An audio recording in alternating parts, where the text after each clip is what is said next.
Good afternoon. How is everyone doing? My goodness. Oh, I'm here on a sad note. The Kenyan community. Oh my goodness. We have so many problems going on. I don't know about the other countries or other cultures, and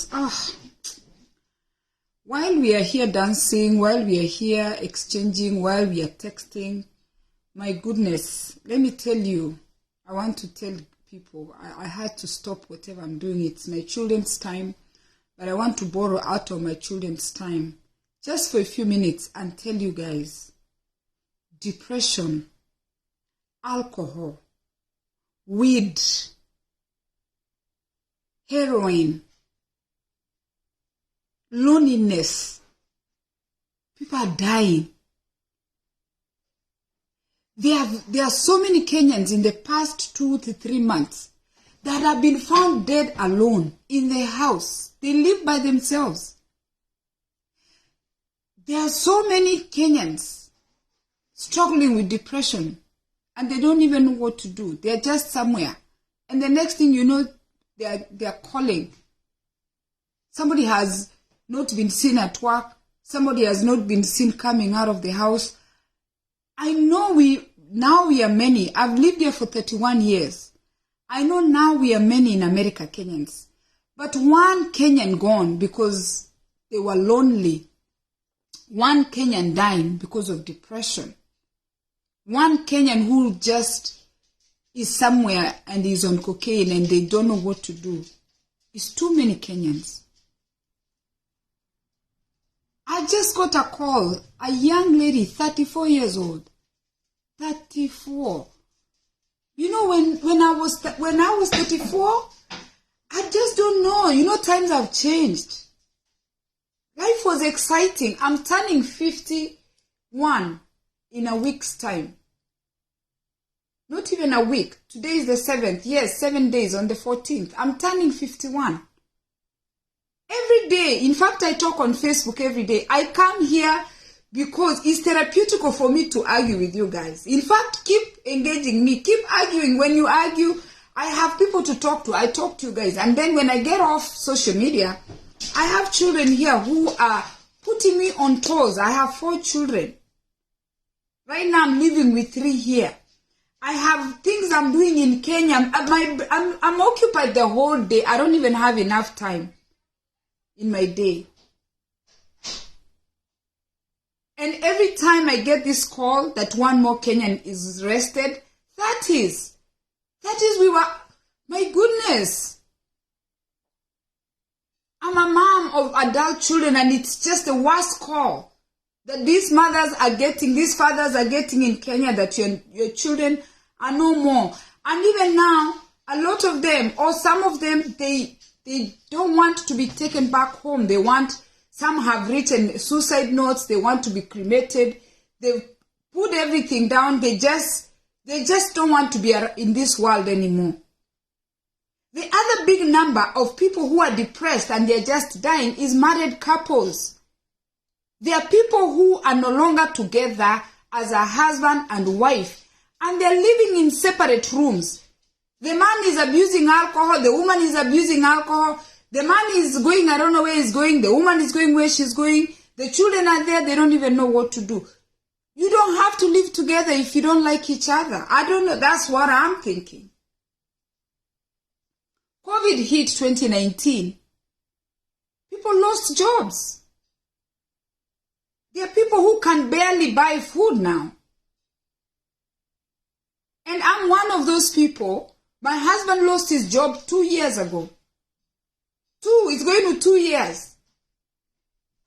And he was a primary provider for the family. We've been living on savings. And when the savings end, then what? Of course, the waste fees. Of course, the business. Of course, we are looking for... But we didn't die. We still call each other sweetie and we are here trying to stay strong. We are facing adult children challenges. Are we running away from these problems? You're thinking you're the only one whose child is smoking weed. You're thinking your child is the only child who's abusing alcohol. You're thinking your child is the only child who can who has refused to go to college. We are embarrassed. We don't want people to know that our children are not doing okay. It's like an embarrassment in the African culture. For your kids to drop you out of college, for your kids to drop out of school, high school, for your children to even refuse school in the middle school. We are embarrassed. But why are you embarrassed? Who told you? But who told you that people are not going through what you're going through? Huh? Why are you thinking you're the only one suffering? People are going through. We are people. There is nobody who has it easy. But what we do every day, we keep telling ourselves, it's going to be okay. So if you used to live on 100,000, you start living on 50K. Now you go, get your calendar, get your pen and paper, call your wife, call your husband, sit the meeting with the children and say, our income has been slashed in 50% or none. Because in New Jersey, unemployment is not even 50% of what you used to make. And mental illness is not just something that you have control over. And it's not about finances. But these are the things, some of the things that lead to people to get to where they are. Job loss, marriage breakup, lack of sex, children problems, problems from back home, people writing. And you know, the more we keep telling people from back home that, you know what, go easy on us, stop asking for money, they are getting mad. They are thinking we are being mean. How can you pressure someone to send you money, someone who's homeless? What are we going to tell these people in Kenya to understand, or Africa, that we are struggling? And then, how are you going to feel if your loved one comes in a coffin? Are you waiting for your sister to come in a coffin so you can stop texting them to ask for money? Are you waiting for your brother to be sent? We are going to raise money and we send the body to you, then you're going to be okay? Your brothers and sisters are working double shifts here. And you're constantly asking for money, especially the parents. You're putting pressure on your children, and these children don't even have a house to stay. These children don't even have a savings. Some of your children are sick. Some of your children have constant headaches. Some of your children, the jobs have fired them. There is something called papers in this country. For those of us who came as students, for me, 14 years, it took me 1-4. I came here at 19. It took me 14 years. There was no shortcut. I applied the right way. It took me 14 years to be a permanent resident of America. But meanwhile, I decided to have children. I decided to get married. I was living because I'm thinking, anyway, even if I go back, I was going to go to Nyandochevere. I had somewhere to go. Or I would have gone to my husband. I'm thinking ahead of time. For those of you who are you're so stressed, you cannot travel. So you start drinking. You're so lonely. We were lonely. Imagine a 19-year-old coming to a country where you leave all your friends behind. You have nothing. When my father died, I drove to the immigration. I said, oh my goodness, I want to attend my father's funeral. And I had always dreamt about my dad dying and me not attending the funeral, because, you know, you dream about the things you think about. I was thinking like, I love my father. If you follow me, I love my dad. But I kept telling myself, let me remember the memories. And then at the time when my father was, he came here twice. He was in his 80s. When my father was deteriorating, at the time I'm thinking, I'm going to miss his funeral, which I missed. I'm thinking, I have children. I have children the way he had me. My father had lived his life. Yes, I was going to pack, go attend his funeral. Then how was I going to go back? I went to immigration and I told them I had the death permit. I even looked at my father's permit, death certificate. And I told them my father has died and I want to travel home on an emergency visa. And the lady looked at me and she said, Miss Ongwenyi, that will be a decision you're going to make. But if I was you with small children here, I wouldn't risk, because going is not going to be hard. But they might deny you entry. They will not think about your small children. And that's how I missed my father's funeral. Am I sad about it? No, I'm not sad. It is what it is. I accepted and that's it. When you see us here, when you see people online, when you see people out here, people are going through a lot of things. I speak as a community leader. When I speak about community leadership, I'm talking about the global groups, right? The Kisi community has a global group that is global around the world. Abagusi have a group that we founded in 2017. Is a global group around the world. If you're Omogusi and you're not in that group, you need to come there. We have a women group for women, Kisi women around the world. It's right there. In the women group, right? On top of the page, if you go on top of the page of the Kisi women group, and if you're married to a Kisi man, come there, join that group. If you come there, you will find a group. New Jersey has a group. There's 50 states in America, and every state has a WhatsApp group for Kisi women. Each state, 50 states, we created the groups and we pinned them on top of the group. And we have stayed connected. If you go to London, Milton Keys, where? If you go to Jamaica, if you go to Brazil, and these places I've been. If you go to Scotland, the places I've been. If you go to Puerto Rico, the places I have been.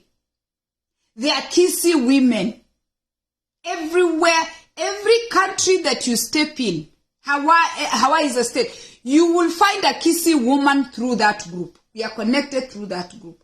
All I just need to say, I'm coming to Puerto Rico, or I'm coming to Guatemala.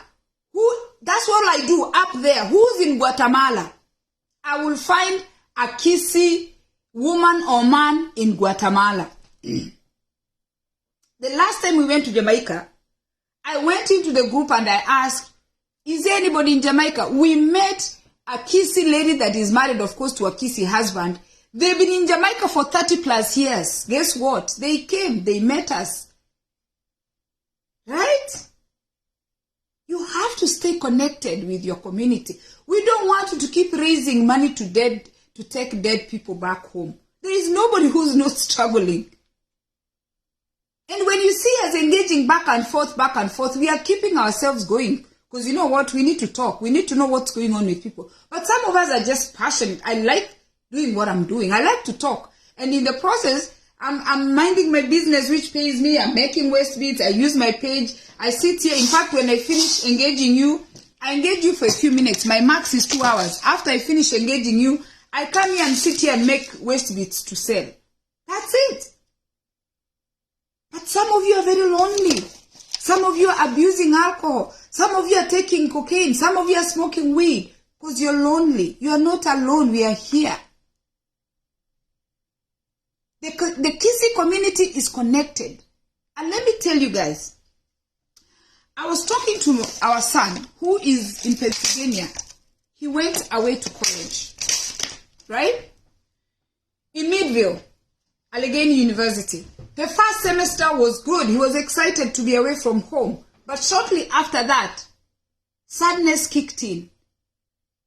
As much as he wanted to leave this house, once he left this house and got to the university and started eating university food, all those feelings changed. He started missing home. I experienced that. You experienced that. It doesn't matter what age you came to America. Once you go to a foreign land, if you go to Germany, once you stay there for a few months, remember you had the excitement, you wanted to leave. Once that excitement is over, you come to reality, you start missing home. The second semester came, he told me, he wants to apply to a college closer.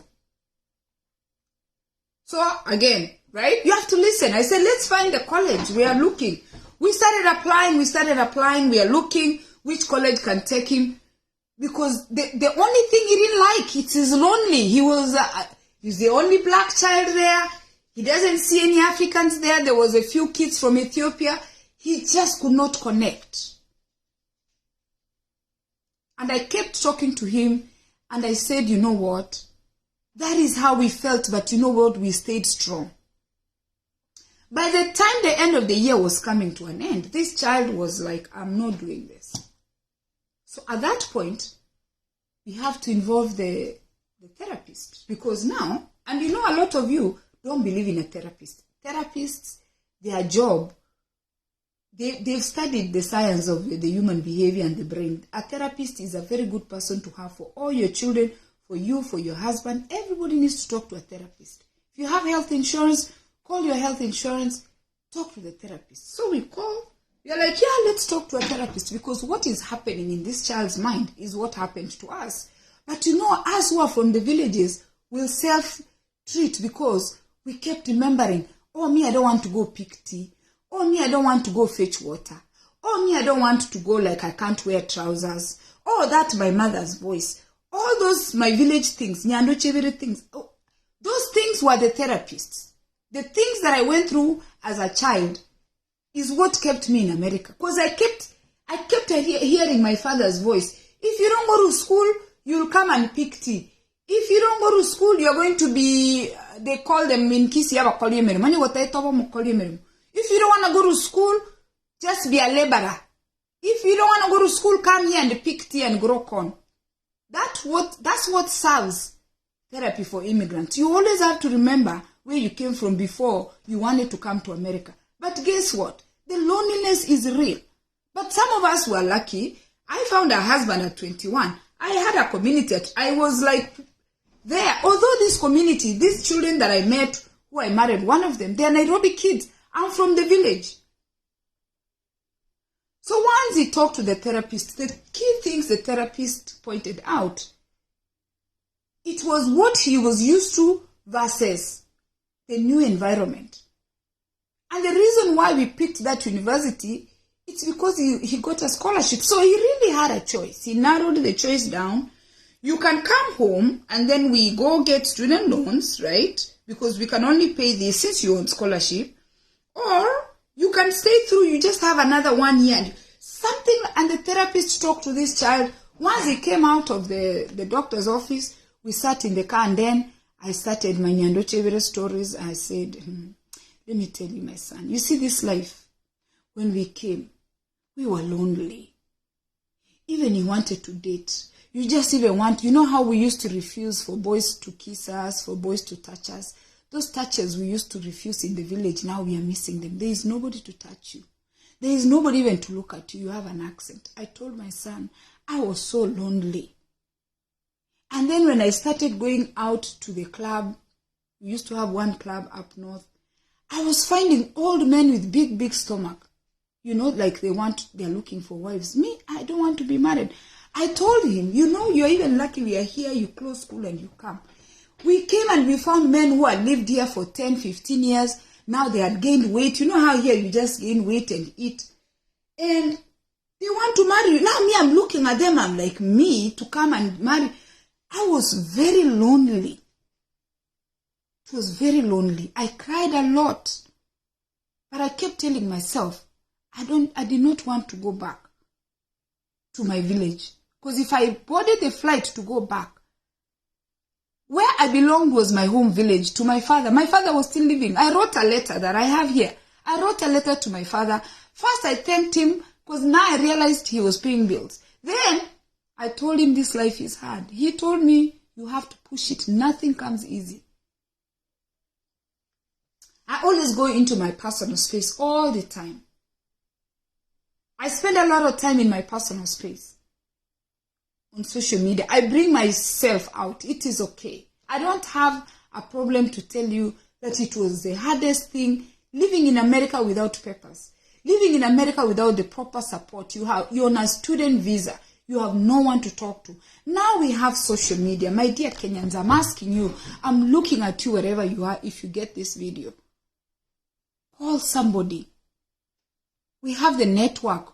We will connect you. We even have Kenyan doctors who are giving free services online, telehealth. They will see you for free. They will talk to you. We have highly educated Kenyans who are generous with information. They are helping our community. They are seeing patients for free. And if you are given medication, we'll raise money and buy you medication. We are looking for people. We have a few Kissy women that are so dedicated. All I have to do is send a text to one and say, there's someone here who's in Seattle and they are not doing well. They cannot afford their medicine. And can you call them in, see them, do online visit, and we can chip in and buy her medicine or him medicine, and they will send the money. The last time somebody sent me $200 to buy medication for someone, she didn't have a problem with that because she said, you know, when I came to America, there was no one there for me. She has a good job. She's self-employed. She makes money. She's like, I'll buy that person medicine. One person, women, my Kenyan women friends, Abausi, they are thriving.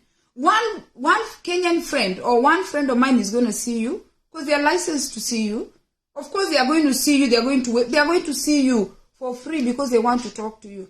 And somebody else is going to buy you medication until you get better. There is nothing illegal about that. It's like going to a local clinic here and you are seen. Now telehealth is the way. Even on Monday, I did my son's doctor's appointment on Zoom. We don't even go to the doctor's office. We just sit like this and they ask you questions and they tell you how you feeling, what are you eating, the appetite, whatever. Yeah? And you get treatment. We can no longer continue feeling the funeral homes in America. Life is good. Spring is coming up. I know winter comes with depression. And then winter is another worst thing for those of you who live in winter states. Because this lady that just died is in a winter state where the snow, you know, it brings a lot of sadness. Get up and about. There is nobody who's not suffering. We are all going through something that is not okay. But we just don't sit there and start drinking. Right? We are not doing that. We are not giving up. We have to keep fighting because what are we going to do with these children? Some of you left your parents at home. Your parents are there waiting for you and then now you are sent back home in a coffin. We have several dead Kenyans in funeral homes and they were found dead alone. And they were not sick. Nobody even heard they were in the hospital. Nobody. They just died because of anxiety and depression. I'm going to take my time back and go back to my family. But I want you to know that everybody is going through something. Everybody is going through something. The other day I was feeling, sometimes, you know, I've been home for 3 months out of work. This is the first time in America I've been home sick. Not because of pregnancy, sick. I could not use my hand. Remember I had surgery? Look now the scar I have, permanent scar. Last week, Friday, I was just feeling, you know what I did? I turned around, I went, and I bought myself that flower. See that flower there? I went and bought myself a plant to give myself encouragement. I said, hey, let me buy myself a plant. And you know, those are the little things you underestimate. Go buy yourself a plant. Go buy fruits. Buy avocado. Make a smoothie. Do something. I'm about to make a smoothie right now. Boost your brain. It's something that is beyond you. Mental illness is, you have no control over that. Don't think you got it. You don't have it. Seek professional help. You don't have it. That's why you see people are saying, oh, me, if I have money, I won't feel sad. Robin Williams, one of my favorite actors, took his own life. Like, really? Are you serious? If you're not feeling okay, get help. Let us not pretend to be okay. If you're not okay, you're not okay. And it is the little things, I've told you, it's these little things, life, day-to-day life challenges, bad relationships, children, finances, your job. It's these little things that put you into depression and lead you to go to the liquor store and make you to go just want to smoke weed. Little things. Just like that. People are dead in the funeral home. Our fellow Kenyans. The way coming to America, the American dream was a dream. Now they are going back home in coffins. And some of them don't even have family here. We have to come together as a community and raise money, try to take these people home. And you know, before COVID, we used to go to Harambe, we'll go to the halls and we meet. Now, after COVID, we don't even go to people's houses. I mean, there are people like us who have neighbors. Us and our neighbors, we are constantly in each other's place. Huh? Alberto, our men are dying. Our men are dying. Because they're the ones who are suffering the most because they are adding alcohol. The women, we are united like this because we have children. We are worried about the children. When the men are not being supported, a lot of them are losing themselves to alcohol. How many bodies are we going to send to Kenya? Jesus. Young people, 30-something. You know, I'm turning 50, 51, and I'm feeling like I was just born. I feel like a teenager now. How is a 34-year-old person going to leave us when life is so sweet like this? Life just started.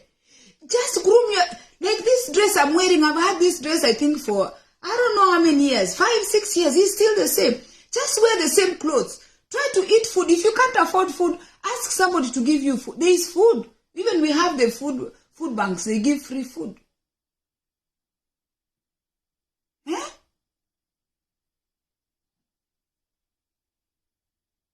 How? I don't want to hear any more calls or get any more calls that we have another Kenyan in a funeral home. Oh. Now that I have adult children, I'm imagining the first question I ask, are the parents living? Yes. Hey, that one phone call coming from America that your son has been found dead. Your daughter has been found dead. That phone call. Good people.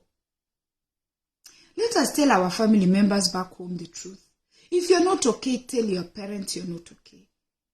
Your parents don't want your money like that. Parents assume you're doing fine. Your brothers assume you're doing fine. Your sisters are assuming they don't want you in a coffin. And half of these people, it's not like they have life insurance.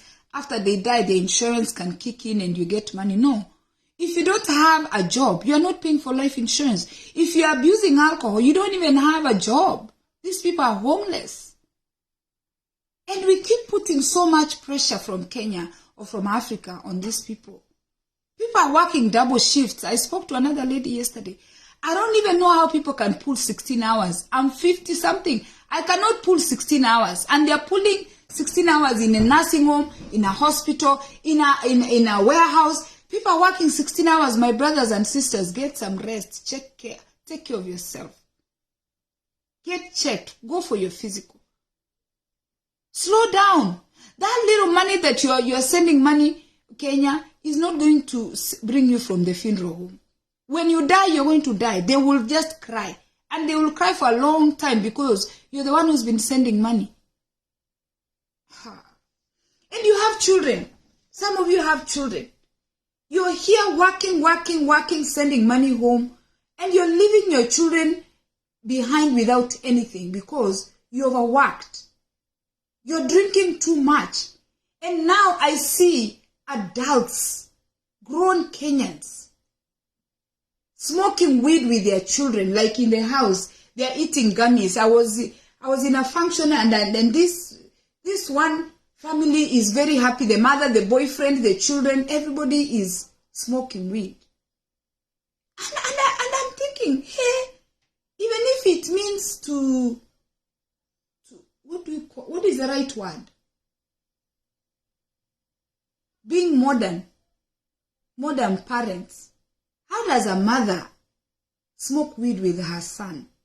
How does a mother smoke weed with a daughter?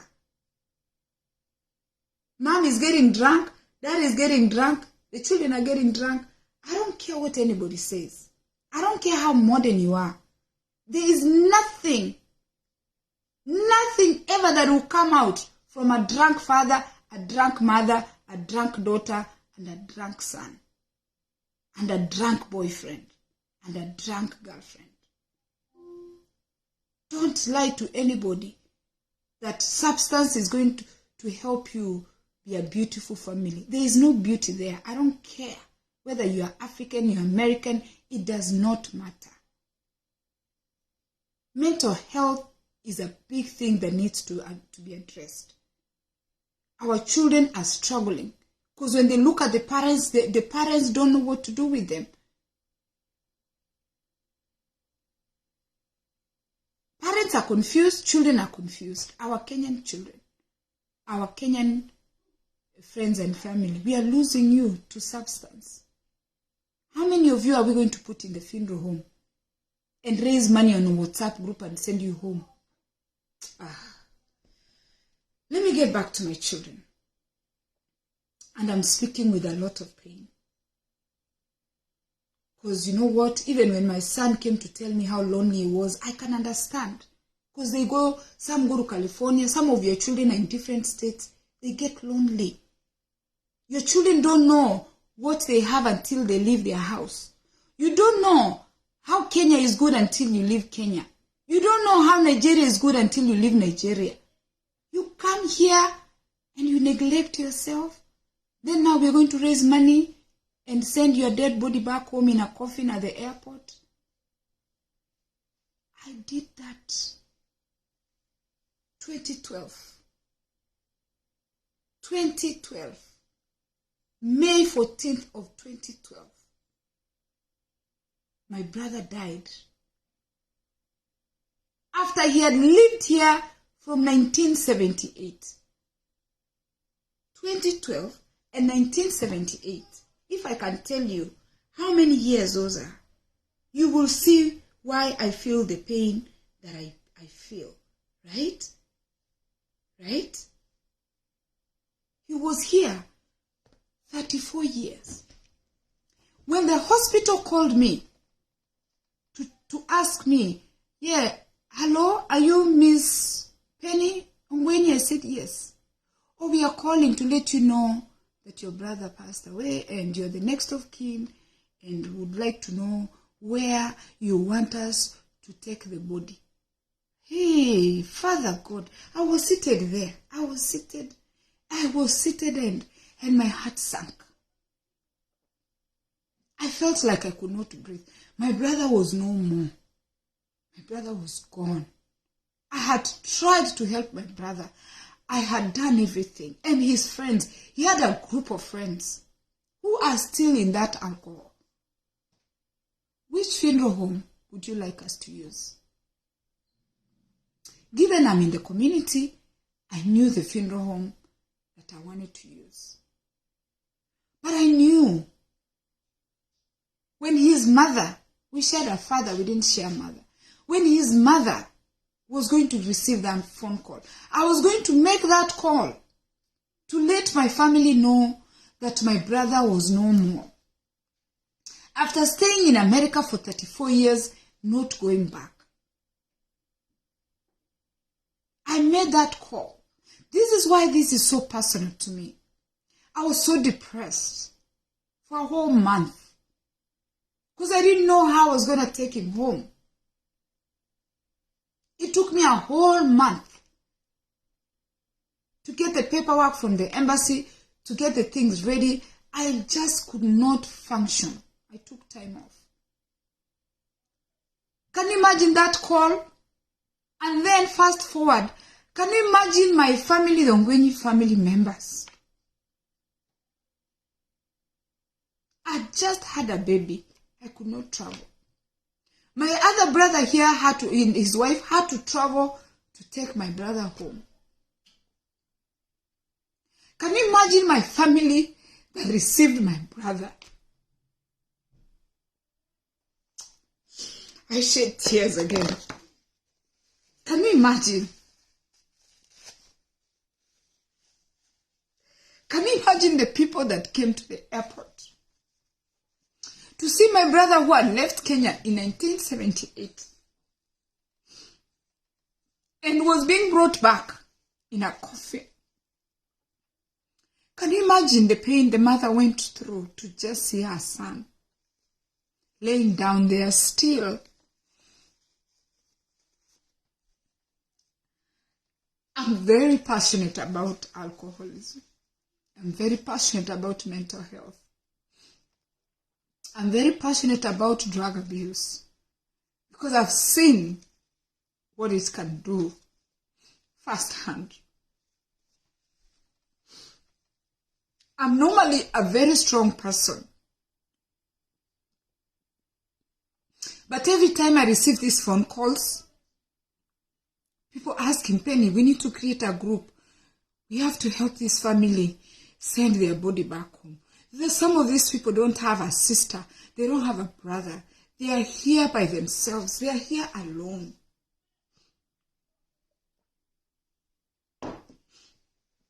We have to raise money and send these bodies back home to their family. There is no way, Death. You can never be strong. You cannot. There is nobody who can tell you you're going to be strong to receive your child in a coffin. My dear friends in America, please seek help. And Kenya is home. East, west, everywhere you go. Your family would be happy to receive you back. And I want to share with you that you might not know there are so many Kenyans who have packed their things and they've left. We have Kenyans who are brave, who have said, let it be. They cannot get working papers. They cannot get a driver's license. They cannot get a job. America has become hard. Ask us for a ticket. We'll raise a ticket for you. Go home. We don't want to send you in a coffin. Go home. Go back to your country. Your people love you. You have your aunties. You have your uncles. I know you thought you were going to make it. But don't go back in a coffin. Because you fell into depression and now you are embarrassed. God bless you guys.